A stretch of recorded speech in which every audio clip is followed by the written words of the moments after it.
Hello, I'm Carole Murray. I grew up in Rockhampton and lived in many different parts of Rocky.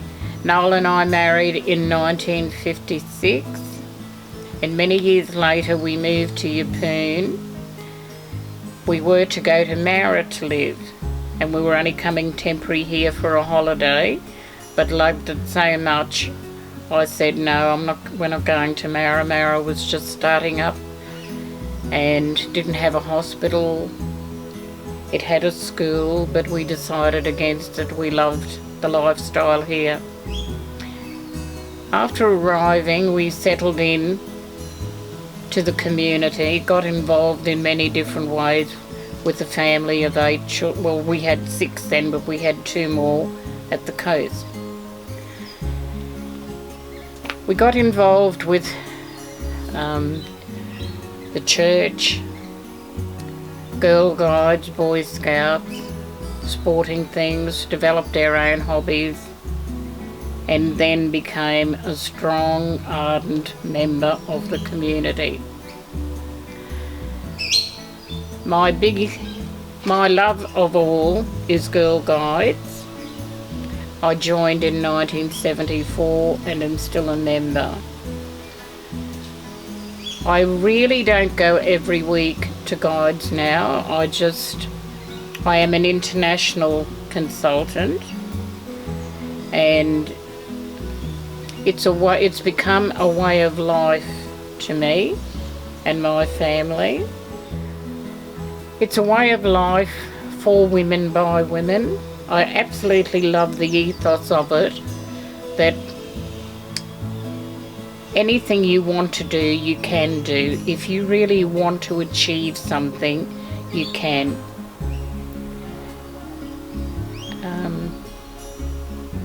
I love the ethos of the big factor in guiding is giving service. That's doing for others with no expectation of payment. And as Lady Baden-Powell herself commented at a world conference, giving service is like paying your rent for your space on earth. Learning to love your environment is wonderful, because how wonderful you are to your environment, it returns that threefold over. But the support of a community like Yeppoon of Livingstone Shire is another absolutely outstanding asset to live in Yeppoon.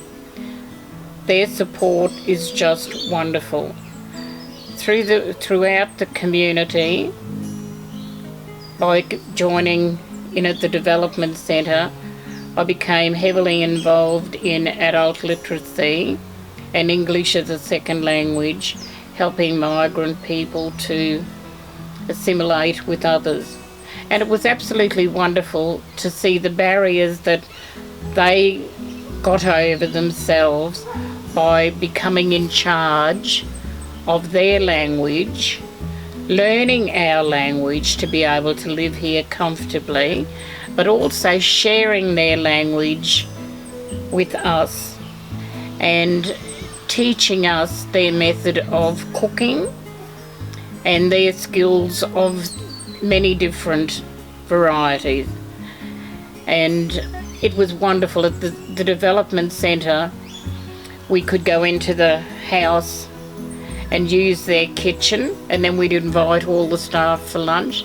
And it was just brilliant to see the faces of these people who could barely have a full conversation with comprehension and understanding, but they knew how to cook that food and turn it into something special. Well, through the Multicultural Adult Literacy Group, we started teaching each other skills, and I suggested that we write to try and find some homeless youth. So we found Jack's house in Rocky, who we visited and got them to come and visit us at Adult Literacy, which was good for the multicultural people to meet homeless youth and know what that meant. And we knitted rugs and donated them to them, and we all bought in second-hand clothing, and that was, washed and everything, and donated. They're always short of it. We did crocheting knee rugs for nursing homes and hospitals, and then and even when I fell and broke my leg and I was in hospital for so many weeks, I did. They allowed me to have a crochet bag of wool like that, so I did beanies for oncology patients.